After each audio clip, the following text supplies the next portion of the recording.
Dan masyarakat adat harus lebih percaya diri bahwa mereka bisa mengolah, mengurus. Yang paling penting buat masyarakat adat itu ya, jangan diambil haknya.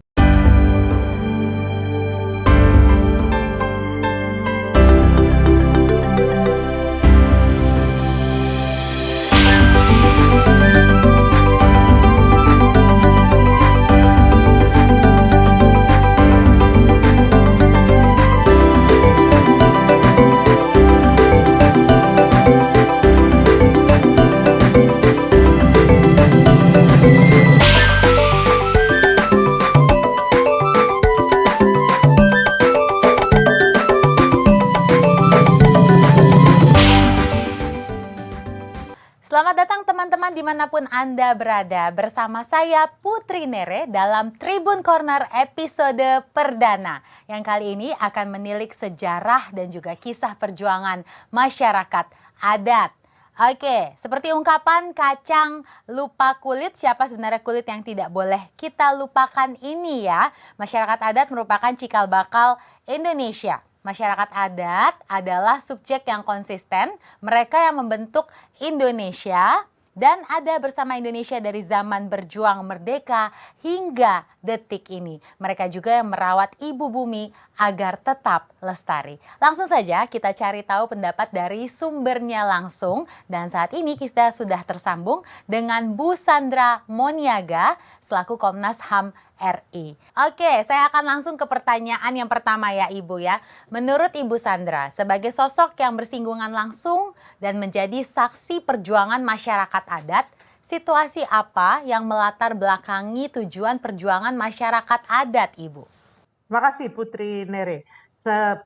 Pada tahun 80-an akhir ya, ketika itu saya masih di Walhi, apa yang saya temukan pada saat itu banyak sekali masyarakat yang menjadi korban atas kebijakan pembangunan pada saat itu, yang kemudian memperjuangkan hak-haknya. Tidak terlalu banyak ya yang berani berjuang pada saat itu, dan kebanyakan dari mereka itu berjuang karena memang sudah sangat terjepit.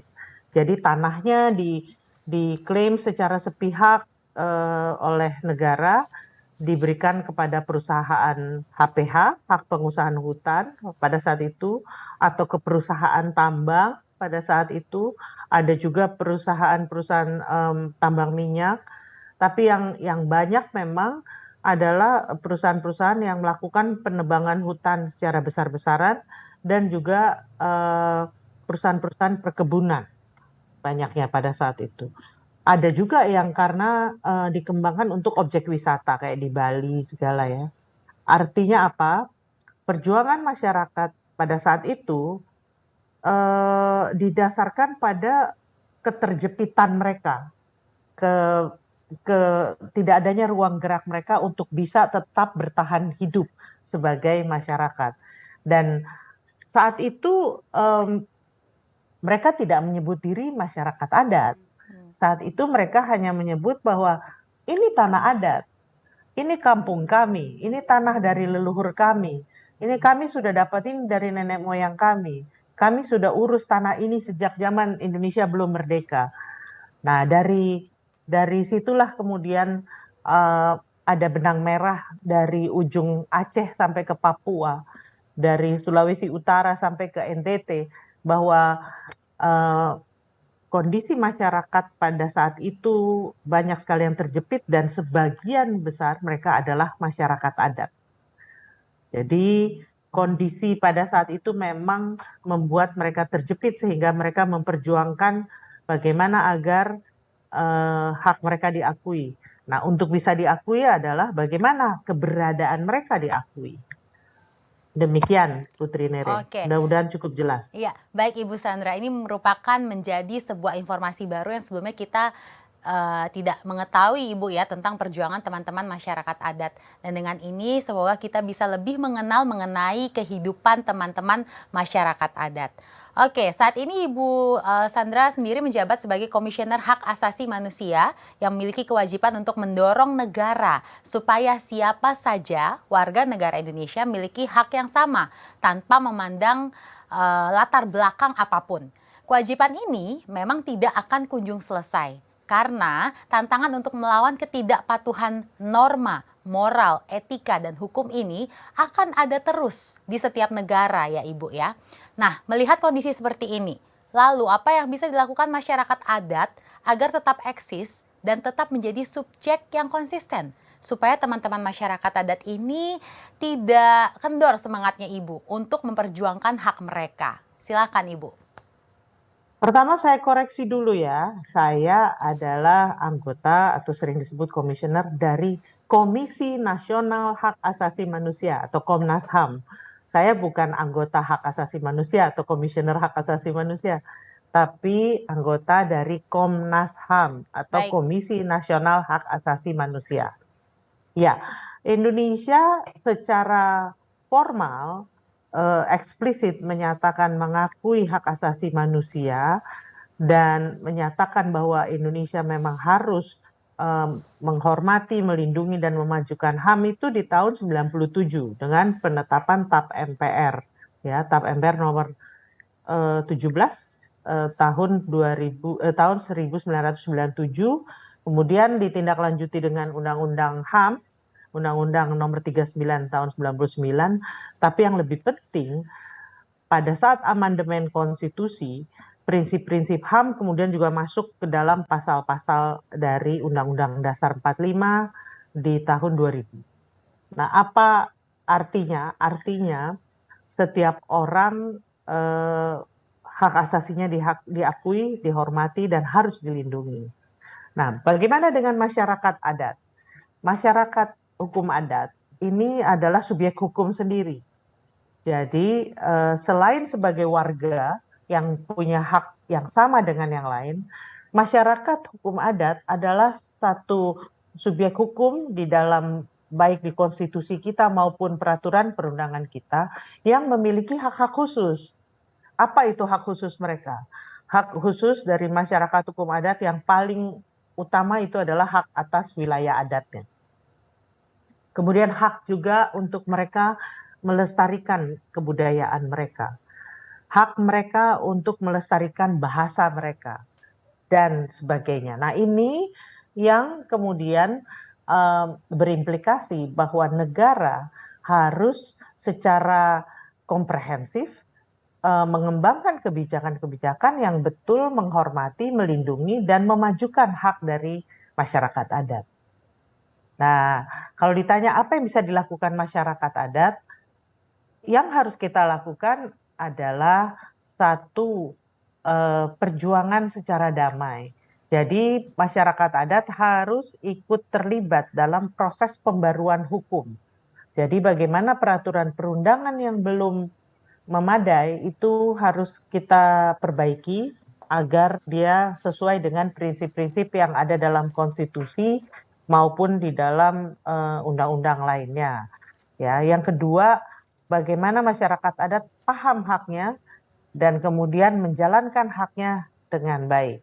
Jadi ketika masyarakat adat itu mengaku sebagai masyarakat hukum adat, artinya di sini mereka juga harus secara konsisten menjalankan prinsip-prinsip yang memang selama ini didengung-dengungkan oleh masyarakat adat sebagai identitas mereka.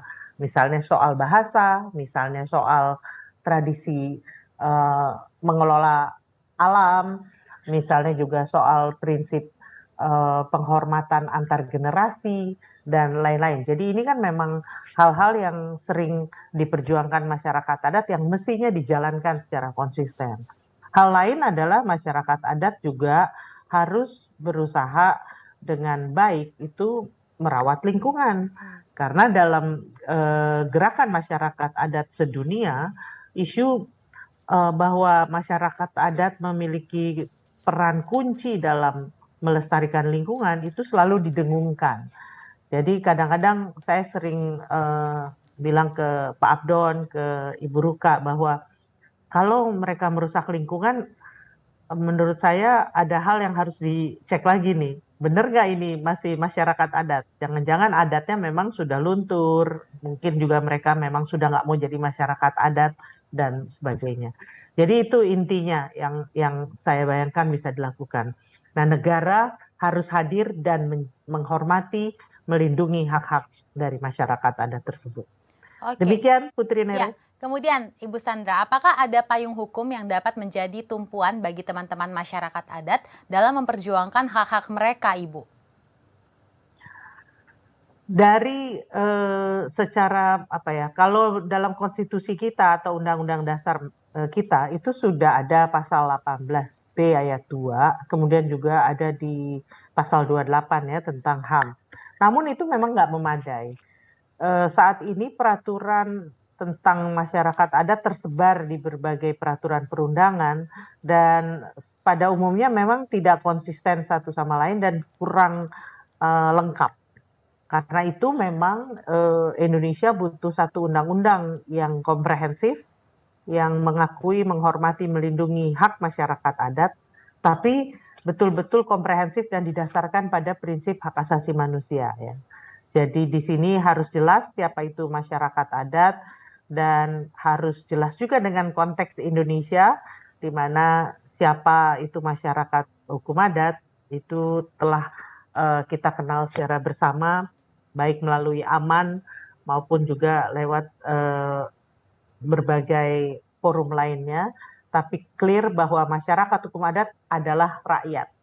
Masyarakat hukum adat dari dulu adalah rakyat dan dia bukan unsur negara, bukan unsur dari pemerintahan dari kapanpun. Itu yang ada di konteks Indonesia. Jadi kembali ke pertanyaan tentang apakah sudah ada peraturan perundangan tapi belum memadai. Gitu, Putri. Oke, berarti harapannya segera akan ada peraturan hukum yang memadai berarti Ibu ya? Ya, saya berharap memang RUU perlindungan dan penghormatan hak masyarakat hukum adat itu dapat segera dibahas di parlemen, tapi juga disahkan tentunya tapi dengan substansi yang baik ya, dengan materi yang baik. Ya, sehingga diharapkan ke depannya bisa betul-betul menjaga masyarakat adat ke depannya. Oke, terima kasih Ibu Sandra atas perbincangan kita, Ibu. Selanjutnya saya akan melanjutkan ke narasumber kedua, yaitu Bapak Abdon Nababan selaku Ketua Dewan Aman Nasional. Halo Bapak Abdon, bisa mendengar suara saya ya? Putri Nere. Iya Bapak, gimana kabarnya? Baik, saya baik sekali. Oke, baik. Pak Abdon, saat ini Bapak masih aktif sebagai aktivis yang vokal, menyuarakan aspirasi dan ikut berjuang bersama teman-teman masyarakat adat ya Bapak ya. Boleh diceritakan tentang Aman Bapak dan bagaimana organisasi ini menjadi perpanjangan tangan masyarakat adat? Silahkan Bapak. Ya, kalau kita bicara tentang Aman, ya Aman itu organisasi yang mewadahi masyarakat adat yang berjuang. Ya, yang berjuang untuk diakui, dihormati, dipenuhi hak-haknya sebagai masyarakat adat. Tadi kan Ibu Sandra sudah menjelaskan bahwa hak-hak masyarakat adat itu sudah dinyatakan ada dalam konstitusi dan memang diperintahkan untuk dicatat kehadirannya di negara Republik Indonesia. Tapi kan pada realitasnya walaupun ada perintah konstitusi, ya sampai hari ini kan memang belum ada. Karena itu masyarakat adat ada problem yang dihadapi masyarakat adat. Masyarakat adat itu merasa bahwa karena sudah ada negara Republik Indonesia dan negara ini mengakui dan menghormati masyarakat adat, ya mereka berpikir otomatis mereka akan terlindungi karena negara ini akan diurus oleh orang-orang yang budiman, orang-orang yang baik, orang-orang yang betul-betul memperjuangkan kedaulatan rakyatnya. Tapi realitasnya negara itu kan organisasi kekuasaan yang belum tentu juga orang-orang baik yang kemudian berkuasa. Nah ini masalahnya. Jadi ada satu kenaifan kolektif yang dialami oleh masyarakat adat dalam perjalanan sejarah tentang negara. Nah karena itu Ya, seperti diceritakan tadi oleh Ibu Sandra, dalam perjalanannya dengan hadirnya konsep negara. Jadi konsep negara itu bukan hanya negara Republik Indonesia. Konsep negara sebelum negara Republik Indonesia itu sudah ada kerajaan kesultanan. Dan karena itu menjadi sangat penting bahwa masyarakat adat itu bukan negara. Ya, bukan negara, bukan pemerintahan Republik Indonesia, termasuk bukan pemerintahan kesultanan dan kerajaan di masa lalu. Masyarakat adat itu adalah satu identitas kolektif kebersamaan rakyat yang diikat oleh identitas budaya, diikat oleh wilayah adat, wilayah hidup, diikat oleh sistem pengetahuan, ya, dan diikat oleh satu tatanan hidup bersama berupa hukum, aturan, dan kelembagaan. Ya. Nah, sekarang ini orang lagi gencar membangkitkan lagi kerajaan dan kesultanan, ya. Dan saya perlu tegaskan kerajaan dan kesultanan itu adalah konsep negara dan mereka bukanlah masyarakat adat. Nah, gerakan ini, gerakan rakyat ini, ya, mengalami problem yang besar karena tadi itu satu ada kenaifan kolektif di kalangan masyarakat adat bahwa negara yang merdeka sejak 1945 itu akan otomatis menghargai, menghormati, dan melindungi mereka. Ya. Yang kedua, negara yang mereka impikan itu, negara merdeka itu, ternyata tidak punya waktu untuk melakukan dekolonisasi sistemnya.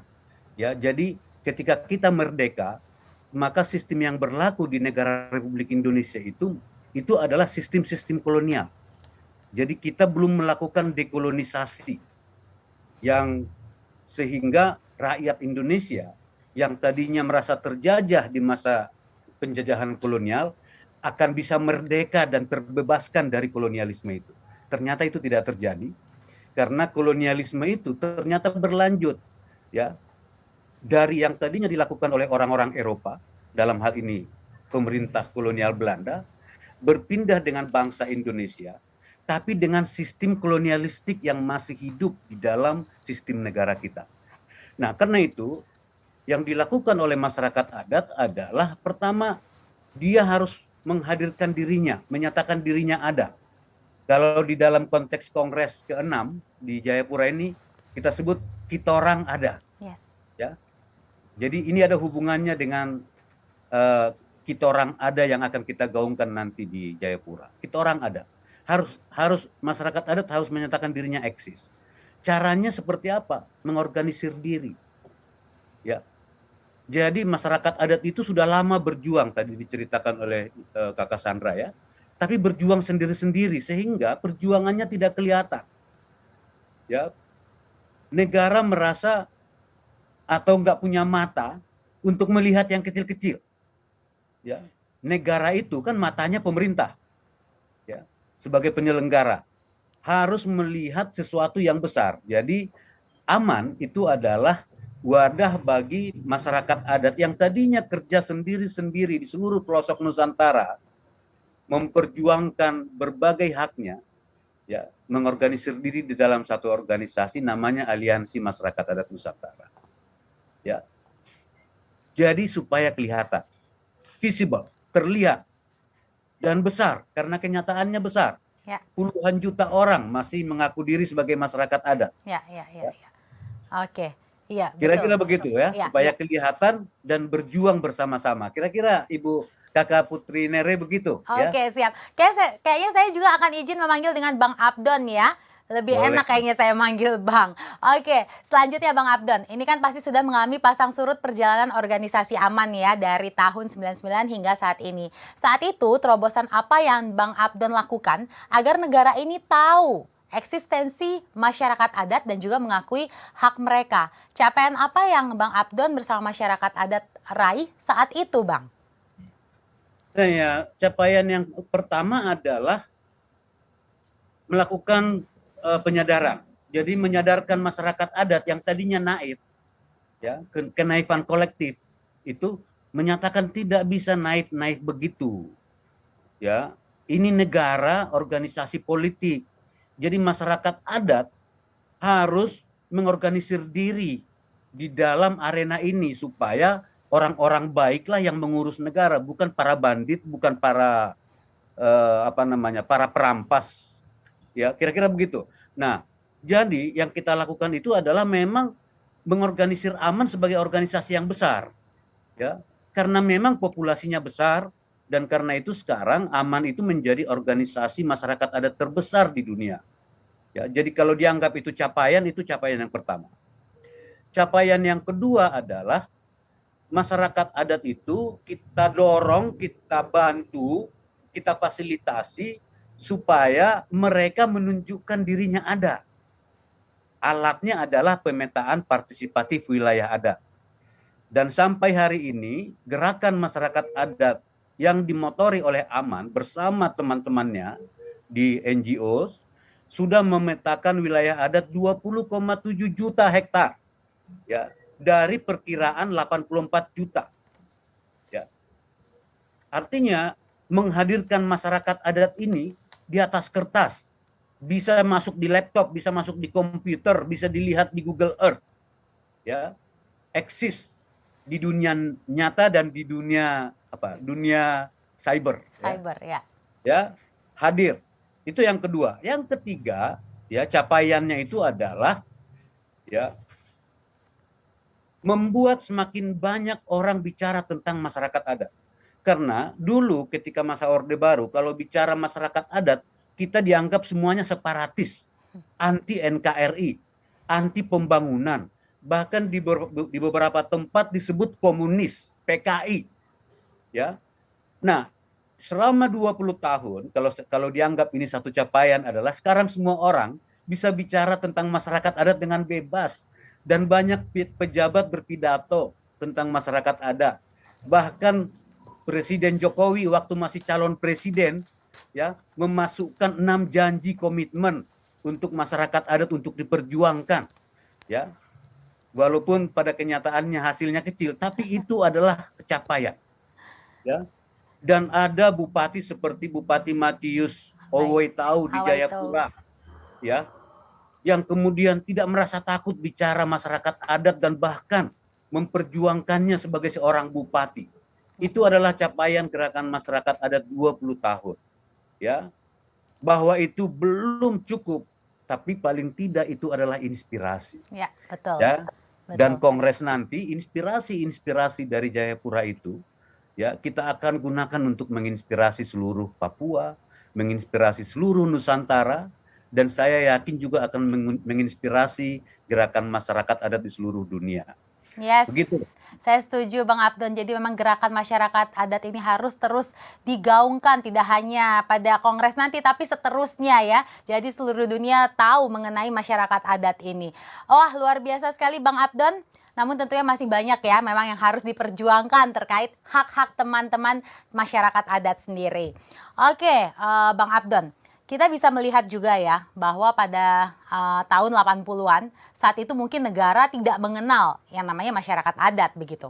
Negara bisa secara sepihak merampas wilayah adat dengan membuat kebijakan yang menguntungkan pihak eksternal atau dalam hal ini investor ya Bang ya. Lalu bagaimana Aman beradaptasi dengan perubahan-perubahan kebijakan negara tersebut Bang? Nah, yang perubahan negara ini kan karena kita yang memperjuangkannya, ya. Jadi perubahan di dalam negara itu, ya, bukan datang, bukan hadiah. Itu karena masyarakat adat selama 20 tahun lebih bersama-sama, ya, di dalam satu gerbang memperjuangkannya. Jadi sekarang ini adalah yang sudah diperjuangkan itu harus dikelola, harus dimanfaatkan. Ya. Yang belum berhasil diperjuangkan ya terus kita perjuangkan, kira-kira begitu Kakak Putri Nere ya.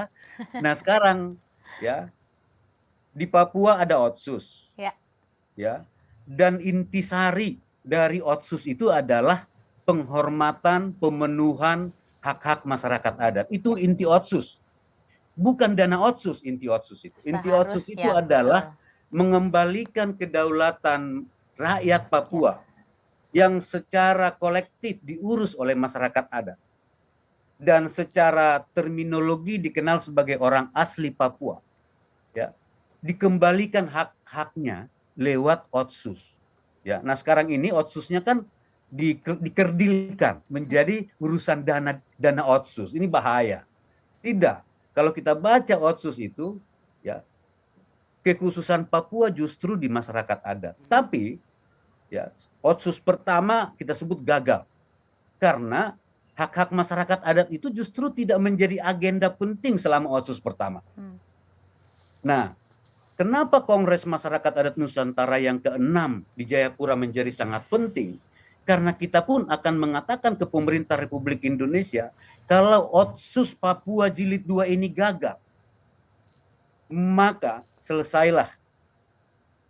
Ya. Karena ini soal hak-hak masyarakat adat. Jadi kalau kita tidak urus betul ini di otsus Jilid 2, saya nggak bisa membayangkan masa depan Papua di dalam Indonesia. Karena itu perintahnya undang-undang otsus itu, gitu ya.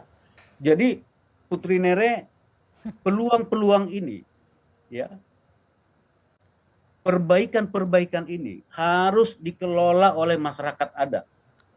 Dan masyarakat adat harus lebih percaya diri bahwa mereka bisa mengolah, mengurus dirinya sendiri dengan hak-hak adatnya yang memang itu hak konstitusional. Dan itu hak asasi manusia, nggak boleh negara ambil. Apapun alasannya, dia melekat pada identitas masyarakat adat. Ya. Begitu, Kakak. Oke, Bang Abdon, luar biasa. Jadi mungkin saya boleh minta harapannya sedikit tadi ya mengenai yang tadi dibicarakan oleh Bang Abdon mengenai otsus. Mungkin ada masukan dari Bang Abdon sendiri. Ya, masukan saya pertama, Kongres ini di Papua menjadi sangat penting karena ingin kita mendorong seluruh pihak, ya, kembali ke intisari otsus, kembali ke hak-hak masyarakat adat, dan Kongres ini menjadi gerakan solidaritas Nusantara dan mungkin juga internasional karena akan ada peserta-peserta dan peninjau dari internasional yang akan hadir dan menyaksikan bahwa otsus Jilid 2 tidak gagal lagi. Ya. Dan betul-betul otsus Jilid 2 ini tidak lagi soal uang, tidak lagi soal ekonomi, tapi ini soal jalan budaya yang berbasis hak masyarakat adat. Itu harapan saya, Kakak Putri Nere. Betul Bang Abdon, karena memang berbicara mengenai Papua itu jangan melulu mengenai diplomasi politik saja, tapi diplomasi budaya ke masyarakat adatnya harus lebih digiatkan lagi. Saya setuju dengan hal itu Bang Abdon. Oke, luar biasa Bang Abdon. Terima kasih atas perbincangan kita, tapi tetap bersama kami ya, karena nanti akan ada sesi lagi di mana kita akan ngobrol bersama Bang Abdon. Oke, baik. Aman sebagai organisasi bergandengan tangan bersama masyarakat adat untuk melindungi dan memperjuangkan hak masyarakat adat. Perjuangan ini juga bukan berlangsung hanya dalam semalam. Perjalanan panjang ditempuh dan masih akan terus diperjuangkan hingga hari ini. Dan sekarang saat ini di samping saya di studio sudah hadir bersama kita Ibu Ruka Sombolinggi yang saat ini menjabat sebagai Sekretaris Jenderal Aliansi Masyarakat Adat Nusantara. Halo Ibu Ruka. Halo, ketemu lagi kita. Ya, selamat pagi menjelang siang. Yes, selamat pagi menjelang siang. Oke, Ibu Ruka, tadi kita sudah mendengar berita dari Ibu Sandra, cerita dari Ibu Sandra, kemudian juga dari Abang Abdon yang membuat kita semua di sini tentunya mendapatkan informasi baru mengenai masyarakat adat ya, Ibu Ruka ya. Tepuk tangan juga untuk Ibu Ruka dan semuanya yang diaman dengan konsistennya terus menggerakkan mengenai masyarakat adat ini dan perjuangkan hak masyarakat adat. Oke, Ibu Ruka, pertanyaan saya sekarang. Walaupun ini kan sekarang pemerintah sudah mulai membuka dialog dengan aman untuk melindungi masyarakat adat. Nyatanya masih banyak perampasan wilayah adat yang terjadi ya Ibu ya. Strategi dan langkah-langkah apa yang akan aman pilih sekarang ini untuk menegaskan posisi masyarakat adat terhadap negara, Ibu Ruka? Ya, terima kasih banyak. Saya sih berharap dalam situasi sekarang ya. Dalam situasi sekarang kan terjadi rollback, terjadi kemunduran dalam sisi undang-undang dan kebijakan yang terjadi. Ada undang-undang Minerba, ada undang-undang Cipta Kerja, di Aman kami menyebutnya sebagai undang-undang cilaka. Di tengah ketiadaan peraturan yang komprehensif seperti yang disampaikan oleh Kakak Sandra dan Bang Abdon tadi. belum ada utang konstitusi, utang Indonesia, yaitu Undang-Undang Masyarakat Adat itu belum ada. Sehingga di tengah ketiadaan perlindungan itu, saat ini kita mengalami rollback, mengalami kemunduran yang luar biasa. Itu menghambat masyarakat adat untuk kemudian bisa progressing, bisa lanjut terus dengan agenda-agenda pembangunan di wilayah adat.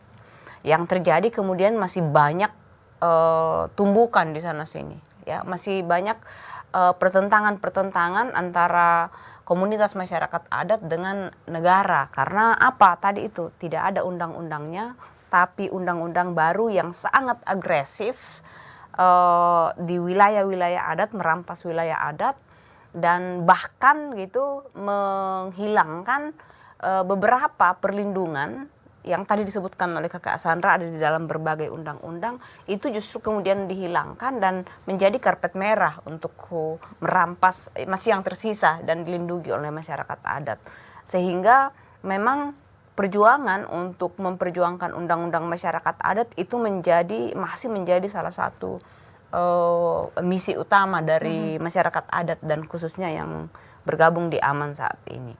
Kemudian ya tentu saja di tengah-tengah mempersiapkan diri ketika ada perlindungan masyarakat adat, tadi itu disebutkan kita harus menunjukkan diri ada, pemetaan partisipatif itu akan terus digalakkan karena ya hampir setengah dari masa saya menjabat sebagai sekjen itu adalah masa pandemi yang kami secara strict menerapkan lockdown wilayah adat gitu. Jadi tapi salah satu upaya juga adalah merespon tentang situasi terkini memang yang sudah dan bisa untuk mulai lanjut dengan agenda kehidupan, ya rencana kehidupan di wilayah-wilayah adat yang sudah diakui atau sudah dilindungi, itu harus terus menggalakkan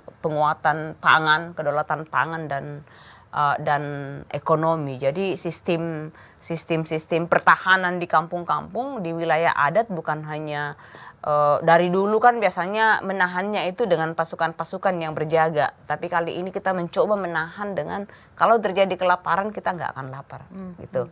Dan kalau ada yang pergi berjuang kita punya makanan yang cukup untuk bisa digunakan sehingga kita tidak perlu kelaparan gitu ya. Nah di sisi lain gitu karena terus terjadi agresi ya invasi terhadap wilayah-wilayah adat sehingga pasukan-pasukan ritual tetap jalan ya, pasukan-pasukan anak-anak muda yang patroli di sekitar wilayah adat tetap jalan sambil berkebun tentu saja, pasukan-pasukan yang bertugas untuk urusan legal, para pengacara itu kita berencana untuk merekrut, melipat gandakan jumlah-jumlah pengacara yang ada di masyarakat adat saat ini yang bergabung di organisasi pengacara untuk masyarakat adat Pepeman. Oke, tapi sebetulnya Ibu Ruka, tantangan yang dihadapi AMAN sendiri itu apa saja? Tantangan yang kita hadapi ya kalau kita lihat saat ini, tantangan terbesar itu adalah bagaimana bisa menggerakkan masyarakat adat yang berada di lokasi yang begitu luas. Ini kan seperti mengurus satu negara ya. Yeah. Jaraknya begitu luas, alat komunikasi kadang tidak sampai gitu. Bahkan kalau alat komunikasi tidak sampai, uang itu tidak cukup untuk bisa terus-terus berkomunikasi setiap saat. Dari sisi teknologi komunikasi, tapi juga dari sisi komunitas-komunitas masyarakat adat yang situasinya sangat berbeda. Nah itu tantangan, tapi saya senang karena itu disebut sebagai tantangan. Tantangan kan artinya memang untuk kita jawab ya, dan AMAN menjadi kami salah satu caranya adalah yang bekerja di AMAN itu memang orang-orang yang berasal dari latar belakang anak-anak kampung semua. Kita usahakan karena dengan begitu kita bisa mulai menggunakan jembatan komunikasi budaya, Betul. antar budaya. Justru tantangan itu dijadikan semangat ya Ibu ya untuk berjuang terus bagi Iya. masyarakat adat. Iya, dan aman itu justru menjadi wadah untuk menjadi proyek Bhinneka Tunggal Ika. Jadi dalam saya melihat ya, kalau selama ini saya selalu mendengar dari refleksi seperti yang disampaikan oleh Bang Abdon dan Kakak Sandra sebelumnya, juga dari yang sebelum-sebelumnya itu, saya kemudian mengingat gitu, sebenarnya Aman ini adalah proyek Bhinneka Tunggal Ika terbesar yang ada dalam sejarah Indonesia. Setuju nggak Bang Abdon? Iya, Betul. Setuju. Begitu sudah, karena memang kebinekaan itu ada di intisarinya masyarakat adat. Kalau adat. semua Yes. itu berdaulat mandiri bermartabat, Persis. urusan Bhinneka Tunggal Ika selesai itu. Iya. Itu sudah Bang Abdon Jadi- kalau kata orang Papua. jadi itu yang Tanpa proyek dia sudah terjadi secara alami. iya. Iya. Tanpa ada masyarakat adat nggak ada Indonesia. Nah, itu dia. Jadi mungkin itu yang bisa patut terus menjadi menjadi cahaya Iya, untuk iya. bisa terus membuat ada selalu terang untuk bisa kita lihat, oke, kita ini minimal terus berjuang, terus berusaha hadir melalui pemetaan wilayah adat, terus benahi secara internal. Kita kan banyak tuh yang Ya. katanya tidak begini dengan perempuan, dengan generasi muda begini, terus Ya. kita benahi, banyak yang masih tidak sesuai dengan hak asasi manusia. Tapi ini adalah proyek Bhinneka Tunggal Ika yang terbesar menurut saya dalam sejarah Indonesia, karena itu tadi pemerintah ini bukan orang budiman yang memang tidak mengerjakan Oke. proyek Bhinneka Tunggal Ika itu. Oke, menarik sekali Bu Ruka atas pandangannya. Nah sekarang saya akan melanjutkan ke pertanyaan yang lain ya Ibu ya. Kita ini kan juga dihadapkan Indonesia, bahkan seluruh dunia ya, dihadapkan pada pandemi selama 2 tahun belakangan ini ya Ibu ya. Pandemi ini seperti babak baru yang harusnya bisa membuka mata kita semua tentang PHK massal, perubahan kolaps, dan juga krisis lainnya. Kemudian ada banyak juga perusahaan yang dibangun dengan merampas wilayah adat. Dan hal ini dipandang sebagai sebuah kelalaian pemerintah untuk melindungi masyarakat adat dan lebih mementingkan kepentingan korporasi, Ibu. Nah, bagaimana Ibu Ruka melihat fenomena ini? Ya, ada kalau kita mau masih menanggapi secara lurus, ada ketidakmampuan pemerintah untuk memaknai apa itu recovery dari sisi ekonomi dan bagaimana apa sesungguhnya yang disebut dengan nilai-nilai ekonomi. Ya, dari yang disebut sebagai ekonomi kerakyatan yang dulu dicanangkan oleh para pendiri bangsa, kan bukan itu yang terjadi saat ini. Yang terjadi itu adalah kapitalisasi, ya, kapitalisme dan liberalisme yang kemudian dianggap sebagai jalan emas untuk pembangunan ekonomi Indonesia. Dan di atasnya itu kemudian wilayah-wilayah adat memang dengan sengaja disebut tidak potensi, tidak punya. Jadi gaya hidup, cara hidup masyarakat adat yang dianggap subsisten itu dianggap sebagai tidak ekonomis. Sehingga dia harus dieksploitasi, dia harus dirubah wajahnya dan bentuknya dalam bentuk perusahaan-perusahaan. Nah, pandemi ini sesungguhnya harusnya ya, karena bagi kami, harusnya bagi pemerintah menjadi cara untuk melihat jawaban bagaimana kehidupan baru ke depan. Yang disebut dengan pemerintah sebutnya itu ya, new life, tapi kehidupan baru itu justru new normal harus justru kembali melihat ekonomi yang bertahan selama pandemi ini, ekonomi yang bertahan. Dan ini kita di masyarakat adat mendapat jawabannya karena dari awal Aman punya cukup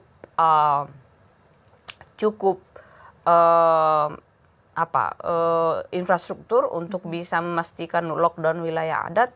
Maka ternyata wilayah adat yang dilindungi, diakui oleh negara dan masih punya akses mengontrol kendali atas wilayah adat itu semuanya situasinya tidak terganggu oleh pandemi, oleh krisis.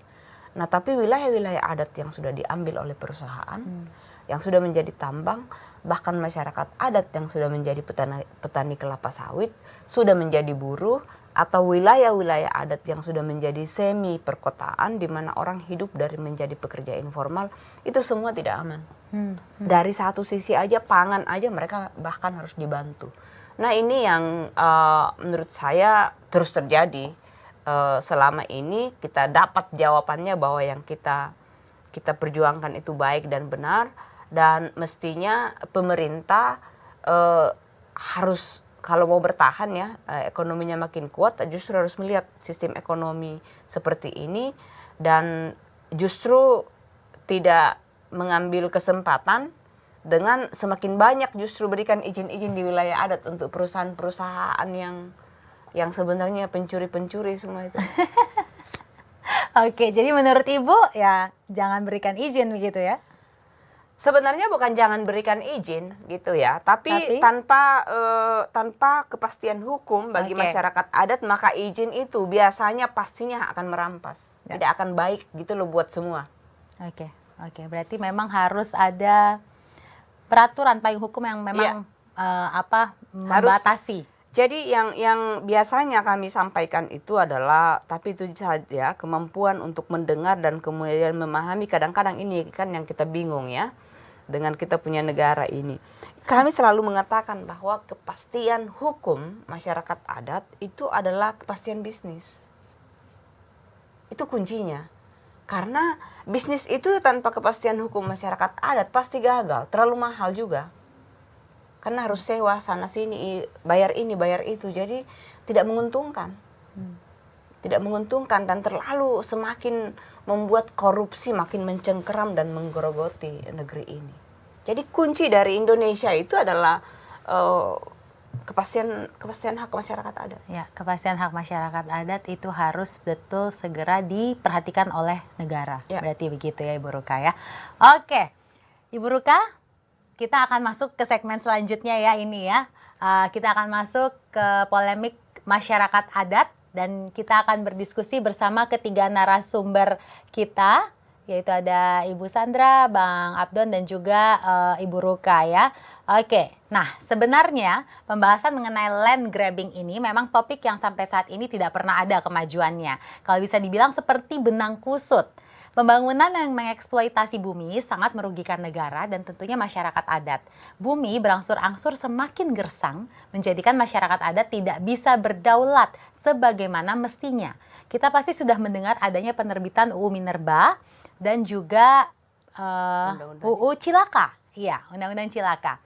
Melihat kondisi seperti ini, lalu apa yang bisa dilakukan masyarakat adat agar tetap eksis dan tetap menjadi subjek yang konsisten? Saya akan persilahkan yang pertama kepada Ibu Sandra untuk menanggapi hal ini. Makasih Putri. Jadi gini ya, ada dua tataran. Pertama pada tataran masyarakat. Kalau masyarakat seperti yang telah disampaikan oleh Bang Abdon dan juga Kak Ruka tadi, masyarakat memang harus tetap konsisten memperjuangkan hak-hak mereka. Tapi perjuangannya seperti apa? Yang pertama, bagaimana pengorganisasian, bagaimana masyarakat harus punya organisasi yang solid. Yang kedua, bagaimana masyarakat secara real mengelola wilayahnya. Biarpun tanah itu belum diakui kembali oleh negara, upayakan tetap dikelola.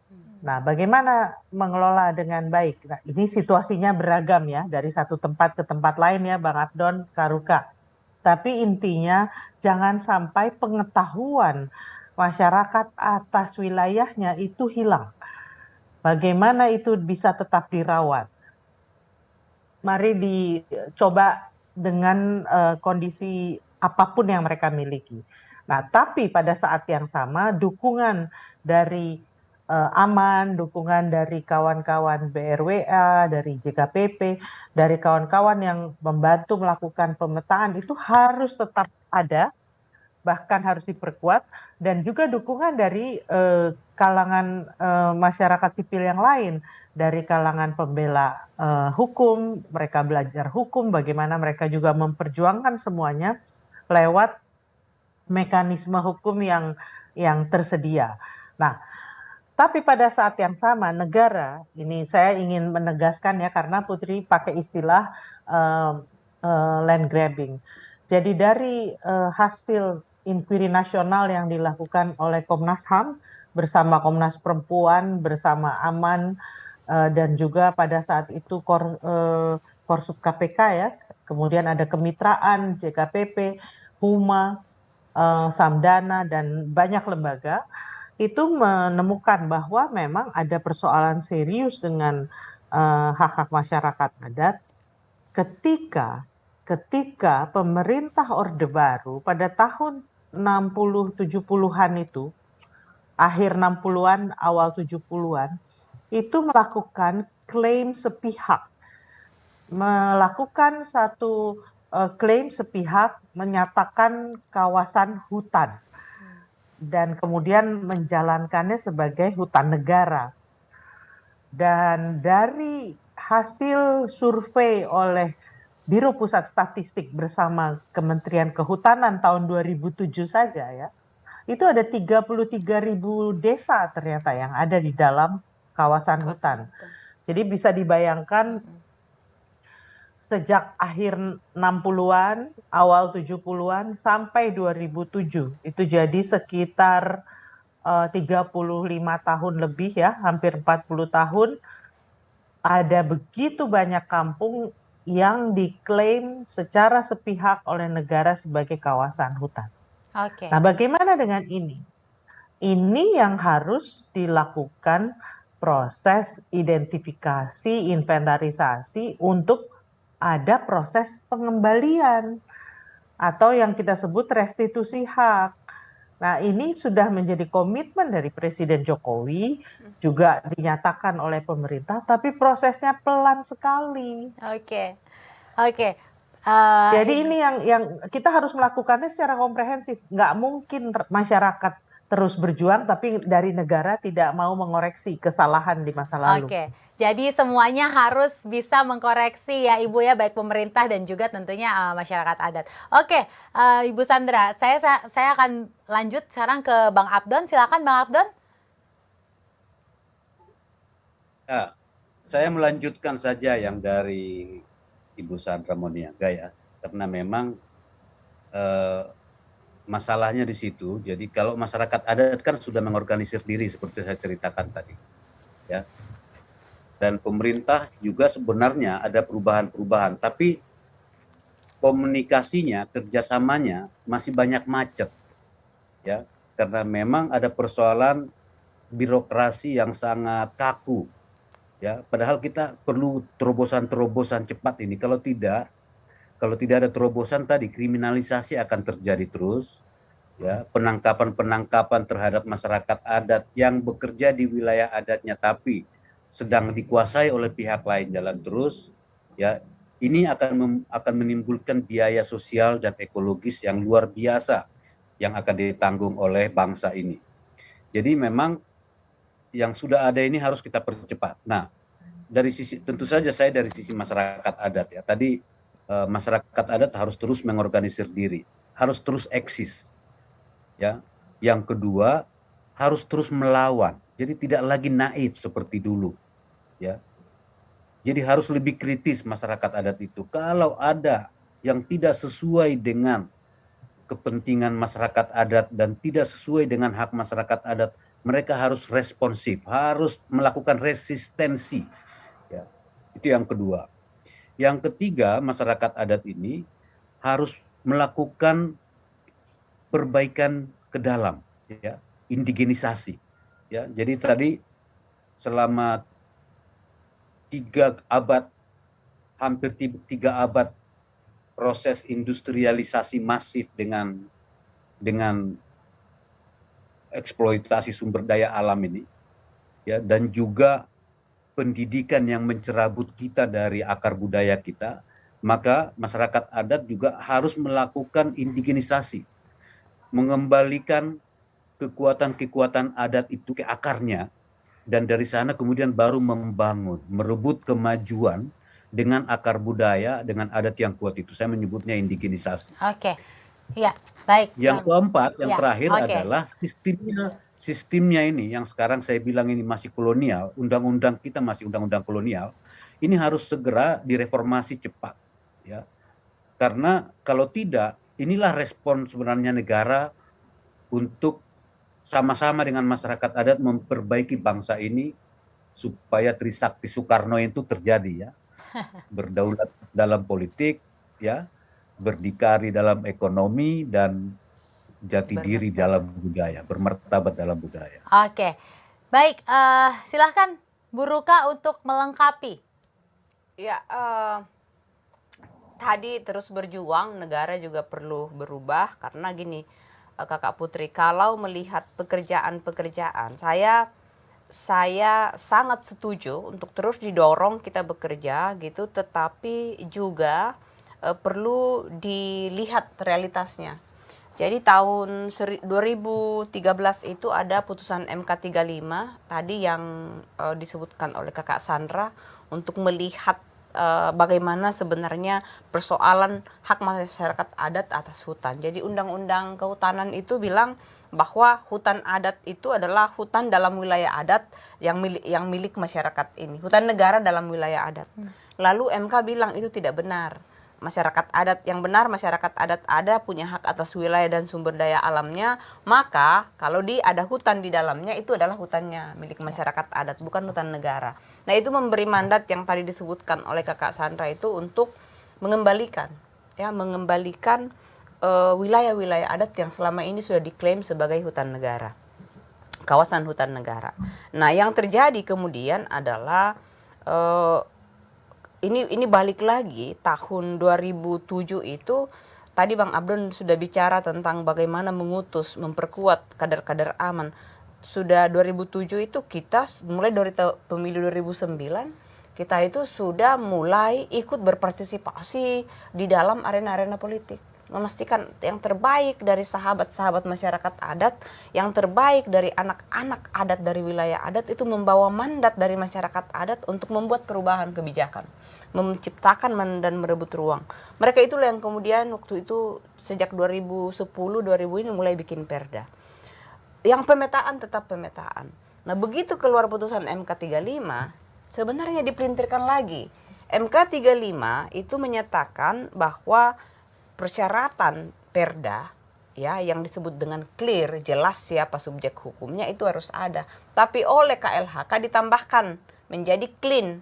Clean artinya bebas konflik. Mana ada wilayah di negeri ini yang belum ada perusahaan atau belum ada hak yang ada di atasnya.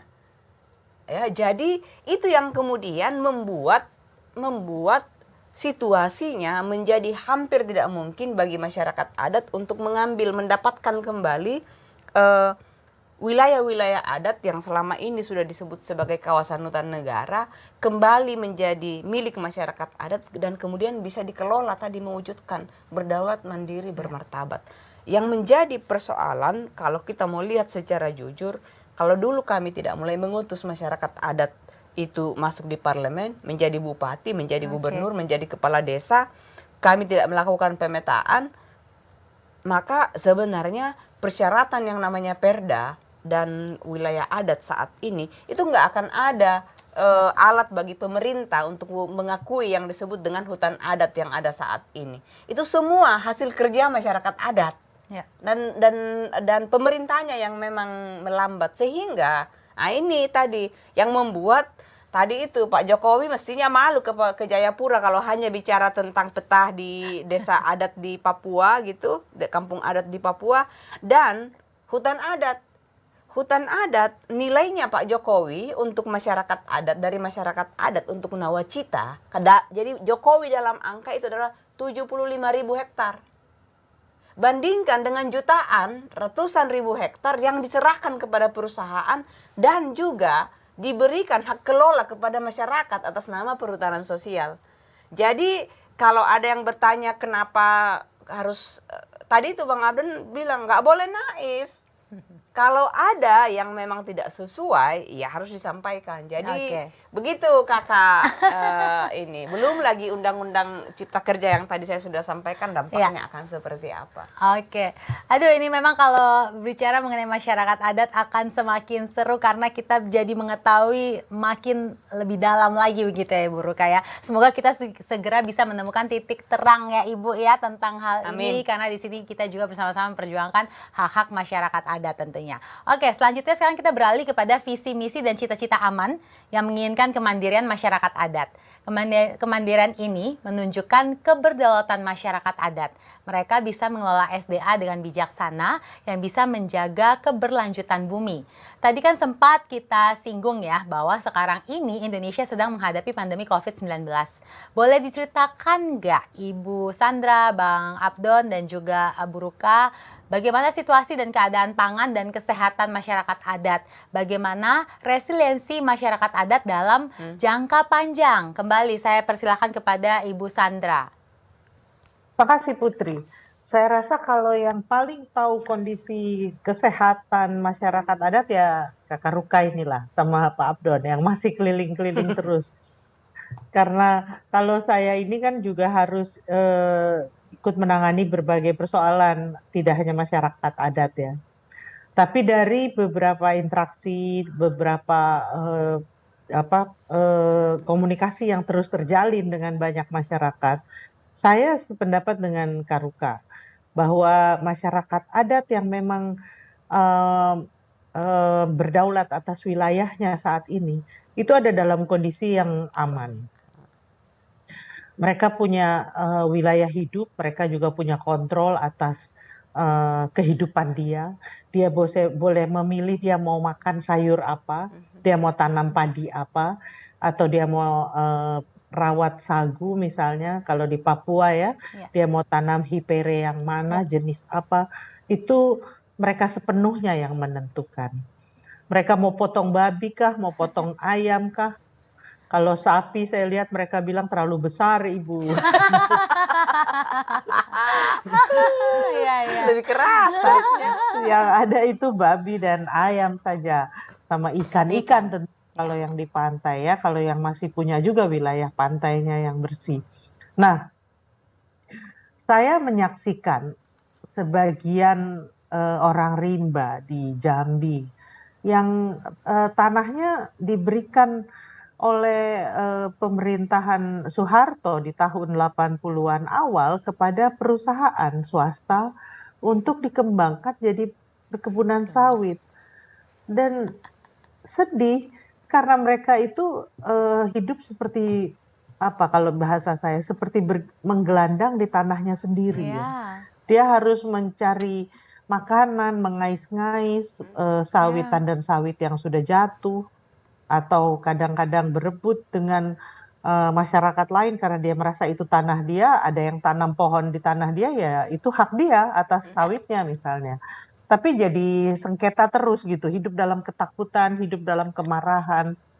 Bahkan tahun 2015 lalu ya Pak Abdon ya, ada 14 orang meninggal dalam waktu 3 bulan. Dalam 3 bulan 14 orang yang meninggal, termasuk anak-anak. Karena mereka kelaparan, kekurangan gizi, dan ternyata mereka juga carrier hepatitis B dan malaria.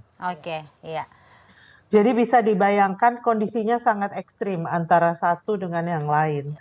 Nah, jadi kalau mau lihat tentunya kita juga nggak bisa pukul rata.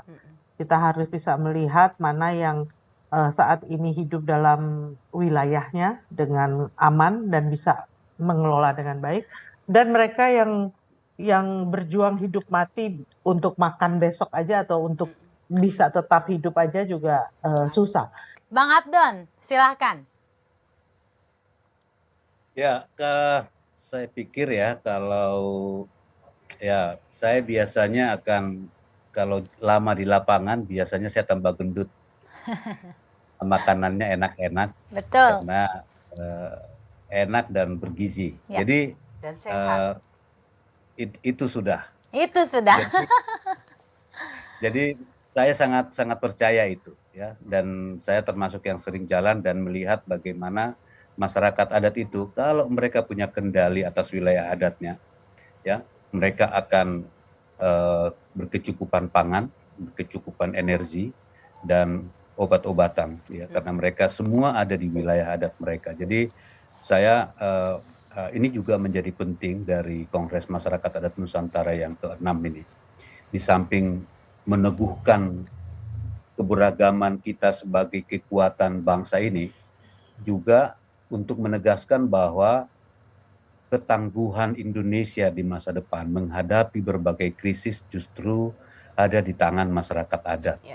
Ya, dan itu hanya mungkin terjadi kalau tadi ya kepastian atas wilayah adat itu bisa kita percepat prosesnya, kepastian hukumnya. Ya, jangan khawatir investasi tidak bisa masuk. Masyarakat adat bisa membangun kerjasama dengan pihak luar, ya, asal tidak ada pelepasan hak di dalamnya. Bisa sistem sewa.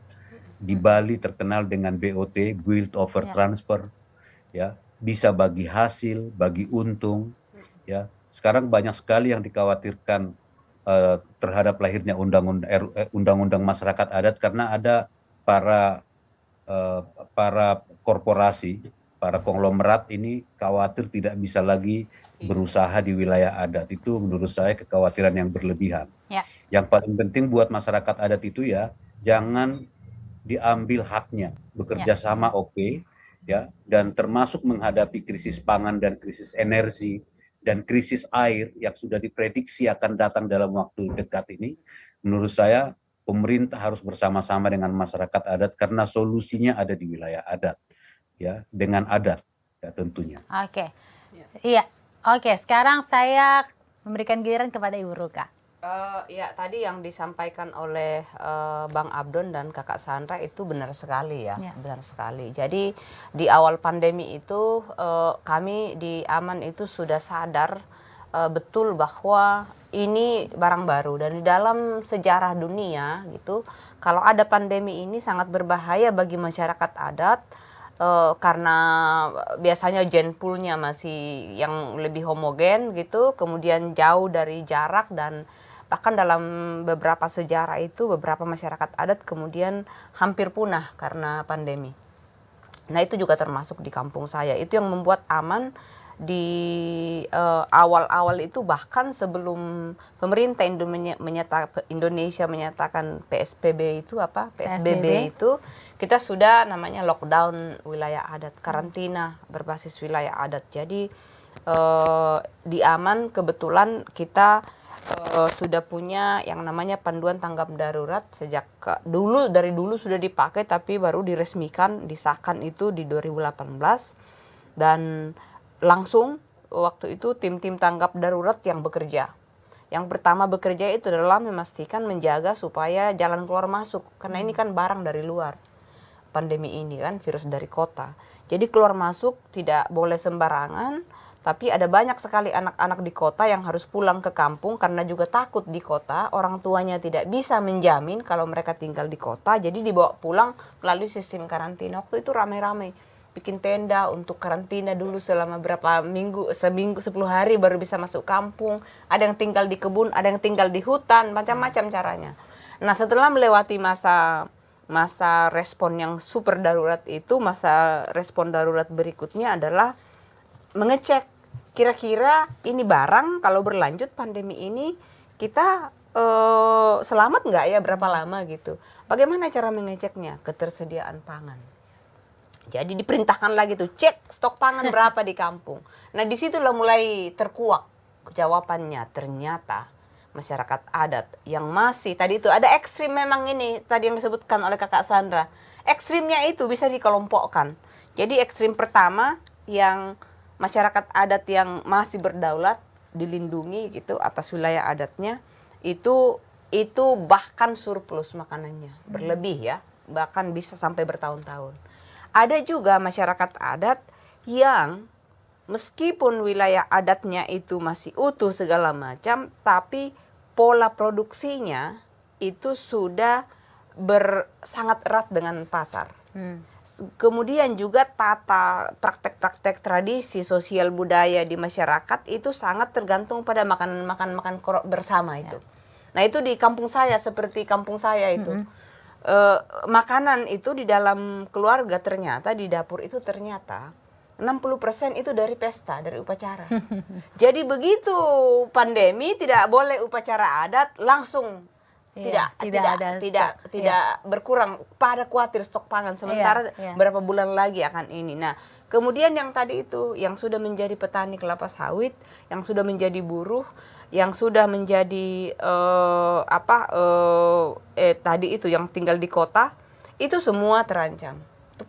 Yang paling terancam itu adalah yang memang sudah nggak punya wilayah adat. Tadi yang disebutkan oleh Kakak Sandra itu seperti orang rimba, orang Sakai. Nah itu semua baru strateginya adalah kita kirimin mereka makanan yang perlu makan. Nah dari sisi ekonomi yang jauh lebih aman ini, yang karantina dan lockdown dengan baik, mereka justru punya kesempatan untuk kembali melihat kembali apa yang harus kita lakukan. Jadi mulai terjadi pemuliaan tanaman lagi, kembali ke tanaman-tanaman leluhur dulu, kembali ke pengobatan herbal-herbal, kembali ke mengingat kembali pengetahuan melalui sekolah-sekolah adat. Jadi sekolah adat itu dikelola oleh tetua, perempuan, dan anak muda. Dan itu kemudian menjadi jalan untuk mengelola kembali, mengingat kembali pengetahuan, melanjutkan pengetahuan-pengetahuan yang ada di masyarakat adat, mengingatkan kembali bahwa landasan dari pandangan, nilai, dan pengetahuan itu kau harus bisa bertahan sebagai masyarakat adat kalau tinggal di kampung. Oke, kita akan segera masuk ke segmen terakhir di episode Tribun Corner kali ini tentang harapan adat untuk masyarakat adat. Kita telah mempelajari bagaimana Aliansi Aman sebagai wadah perjuangan masyarakat adat. Bila kita menjelajah masa lalu, dimulai dari tahun 80-an hingga saat pertama kali Aman diselenggarakan, hingga saat ini tahun 2022 ketika Kaman ke-6 akan segera digelar, sudah banyak kemelut dan pasang surut yang terjadi. Ada banyak air mata yang tumpah. Rasa bangga sekaligus semangat berjuang yang tercampur aduk menjadi satu. Setelah melewati hal-hal ini, apa yang ingin narasumber senantiasa lakukan sebagai aktivis dan juga anggota organisasi untuk kesejahteraan masyarakat adat? Saya persilahkan kepada Ibu Sandra untuk menjawab pertama. Terima kasih Putri. Pertama, sampai November saya belum aktivis nih, saya masih anggota Komnas HAM. Tapi kalau mengikuti perkembangan Aman, saya ikuti awal ya dari 99 Kongres pertama, dan kemudian juga bahkan sebelumnya ketika bikin rapat gelap di rumahnya Kakak Ruka. Kakak Rukanya masih SD atau SMP itu? Kuliah sudah saya. Dengan almarhum Bapak Ibunya Kakak Ruka, kita bikin pertemuan pertama yang menghasilkan jaringan pembela hak masyarakat adat. Tahun 99 Kongres pertama, itulah yang melahirkan Aman ya. Waktu itu Kakak Abdon juga jadi wakil ketua waktu itu. Nah tapi Aman terus berkembang, dan saya melihatnya begini, bahwa Aman adalah representasi yang legitimate bagi masyarakat adat. Dan negara memiliki satu sparring partner kalau dalam perjuangan. Keberadaan Aman itu adalah satu hasil perjuangan panjang dari masyarakat adat yang memang harus dirawat untuk tetap menjadi satu organisasi, menjadi wadah utama dari gerakan masyarakat adat yang memang betul dari masyarakat. Bahwa di tahun 99 itu ada banyak organisasi non-pemerintah yang menjadi fasilitator, tapi sikap kami jelas sejak awal, kami hanya fasilitator. Pertemuan dipimpin oleh para tua-tua adat, bahkan pengurus pun sejak awal adalah para tua-tua adat. Dan sampai sekarang demikian. Bahwa sekjen diambil dari anak-anak muda, ya karena memang perlu mobilitas tinggi, perlu gerak cepat, dan itulah yang terjadi. Dan saya berharap ke depannya Aman akan tetap menjadi organisasi masyarakat adat yang betul legitimate, betul solid, tapi juga menghormati, terus didasarkan pada penghormatan pada keragaman yang ada, yang merupakan satu miniatur Indonesia yang seutuhnya. Dan saya rasa Aman sudah dan akan terus berkontribusi pada Indonesia yang sangat beragam ini sebagai organisasi masyarakat adat, organisasi rakyat yang sesungguhnya. Jadi terus Aman, terus berkembang, dan terus menjadi organisasi rakyat yang tetap bagian dari rakyat, bukan bagian dari negara. Siap, Ibu Sandra. Oke, silakan Bang Abdon. Oke, kalau dari saya ya, karena saya menjadi bagian dari proses gerakan ini dan saya mengalami ya pasang surut ya, kegembiraan, kesedihan, menjadi bagian dari itu cukup lama ya. Tapi saya sekarang ini ya, dengan ada jarak sedikit dari roda organisasi hari-hari, saya memiliki keyakinan bahwa Aman ini orang suka atau tidak suka ya, Aman ini pasti akan mengembalikan roda kebangsaan dan kenegaraan kita ke konstitusi, khususnya untuk pasal 18B ayat 2 dan pasal 28I ayat 3. Ya, jadi orang boleh tidak suka ya, tapi menurut saya gerakan ini sedang menuju ke sana. Dan karena itu ini juga tantangan. Gerakan ini akan sangat mungkin juga diincar oleh pihak-pihak lain ya, untuk melancarkan kepentingannya ya.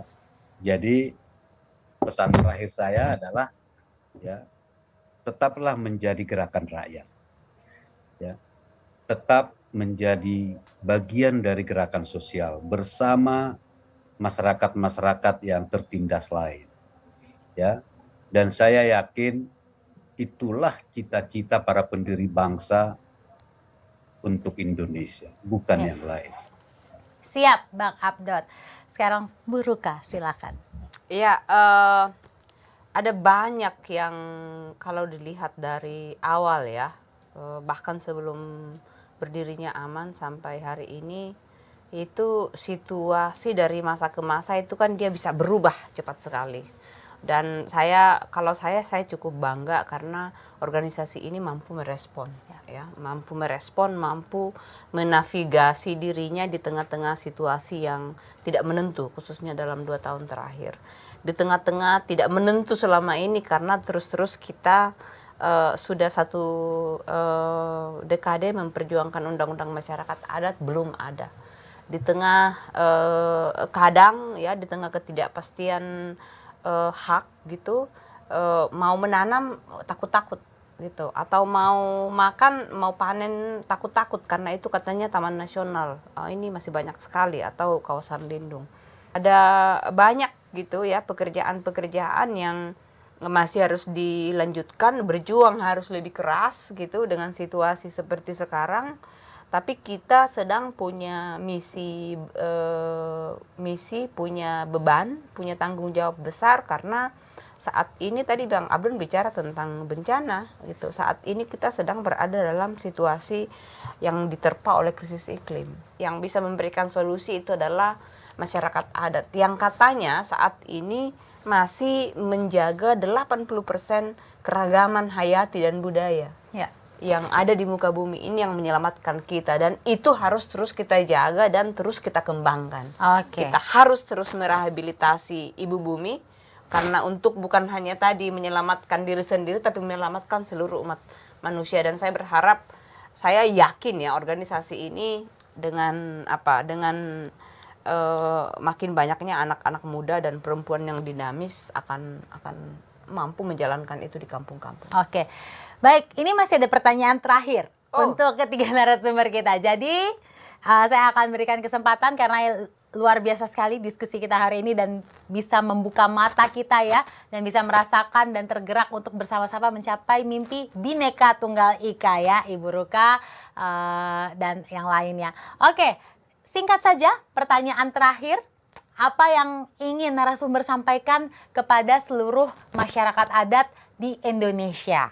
Silakan Ibu Sandra, kemudian Bang Abdon, dan terakhir Ibu Ruka. Sebagian besar sudah saya sampaikan ya tadi Put. Tapi kalau ditanya lagi, saya hanya titip pesan aja. Satu, teman-teman masyarakat adat jangan lelah berjuang. Tapi juga bagi yang sudah mendapatkan kembali tanahnya, jangan juga lalai mengelola wilayah adatnya dengan lestari. Oke. Yang kedua, masyarakat adat harus terus memperbaharui diri. Sudah waktunya masyarakat adat harus sepenuhnya menghormati keadilan gender. Bagaimana antara perempuan, laki-laki, dan juga jenis kelamin lainnya yang ada dalam masyarakat adat memiliki kedudukan yang sama. Dan yang ketiga, masyarakat adat juga harus terus mau memperbarui diri dengan menghormati hak-hak orang muda. Karena merekalah masa depan dari masyarakat adat.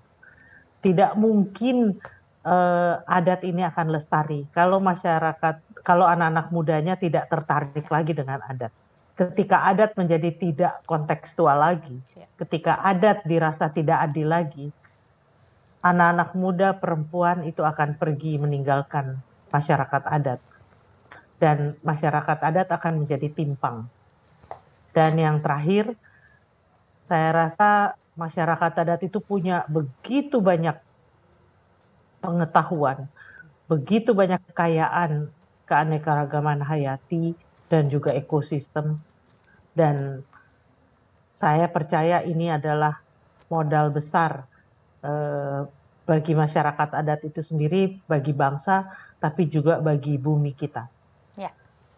Mari kita rawat bersama dan mari bekerja bersama untuk masyarakat adat yang lebih baik, untuk Indonesia yang lebih baik, untuk bumi yang lebih baik. Demikian. Terima kasih Ibu Sandra. Saya akan lanjutkan kepada Bang Abdon. Kalau dari saya, untuk seluruh masyarakat adat ya di Nusantara,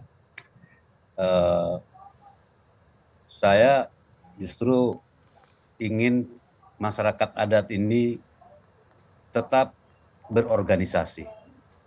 Ya, dan dasar berorganisasinya adalah rasa senasib sepenanggungan. Ya, jadi kalau ada masyarakat adat tadi sudah kembali tanahnya, jangan keluar dari gerakan, dari barisan. Tetap menjadi barisan karena ada banyak hal yang masih akan kita perjuangkan. Ya, jadi tetaplah ada, nyatakan diri ada, kita orang ada. Ya, dan nyatakan protes kalau kita orang yang ada ini ditiadakan atau dianggap tidak ada. Jadi tetap resist. Dan yang ketiga, rawat adat. Ya. Bikin sekolah-sekolah adat, teruskan pendidikan adat supaya ada generasi muda yang melanjutkan apa yang sudah dimulai oleh para leluhurnya, para orang tuanya. Dan terakhir, jangan jemu-jemu mengingatkan pemerintah atau penyelenggara negara bahwa negara ini belum di jalan yang dicita-citakan oleh bangsa ini. Masih banyak hal yang harus diperbaiki, gitu ya. Jadi itu pesan saya. Jadi masyarakat adat jangan menunggu, ya. Jangan pernah merasa bahwa perubahan itu akan datang dari tiba-tiba dari orang lain. Ya, perubahan itu hanya akan ada karena kita bersama-sama berjuang. Ya, jadi perubahan bukan hadiah. Perubahan adalah perjuangan. Terima kasih. Oke, kita orang ada, itu sudah Bang Abdon. Terima kasih. Silakan Ibu Ruka. Ya, ini negara punya kita. Ya, kita orang ada. Tapi kita harus berjuang lebih keras. Kita harus membuktikan bahwa kita lebih baik dari penyelenggara negara ini. Dan kita harus hadir di wilayah-wilayah adat yang negara tidak hadir. Jadi itulah perannya organisasi dan buat masyarakat adat. jalan yang sudah ditempuh oleh leluhur kita panjang mempertahankan wilayah adat kita, itu yang harus kita ingat dan tidak boleh membuat kita menyerah dalam berjuang. Liku-likunya naik turun, lama, panjang, berbelit-belit, berkelok-kelok, tapi pasti akan berhasil. Yes, pasti akan berhasil. Terima kasih kepada ketiga narasumber kita yang luar biasa, Ibu Sandra, Bang Abdon, Ibu Ruka. Terima kasih sudah berbincang bersama kami di Tribun Corner kali ini. Luar biasa ya. Banyak hal yang bisa kita petik dari obrolan hari ini, terlebih persoalan masyarakat adat. Kita lebih bisa mengenal dan berempati kepada teman-teman masyarakat adat. Melalui perbincangan Tribun Corner episode pertama hari ini, semoga kita bisa menyelami cita-cita aman dan masyarakat adat, serta turut memperjuangkan hak-hak mereka yang sejatinya memiliki hak yang sama sebagai warga negara Indonesia. Jangan lupa untuk terus mengikuti informasi dari Tribun News dan Kongres Masyarakat Adat Nusantara 6 di microsite kami, kamanvipapua.id, dan juga Instagram Tribun News, @tribunnews, dan @akulokal-aku-bangga. Untuk bersama-sama kita menyukseskan perhelatan Kongres Masyarakat Adat Nusantara 6. Akhir kata, saya Putri Nere undur diri. Terima kasih saya ucapkan kepada narasumber yang telah hadir hari ini sekali lagi, dan teman-teman dimanapun Anda berada. Panjang umur perjuangan untuk hak-hak masyarakat adat. Dadah!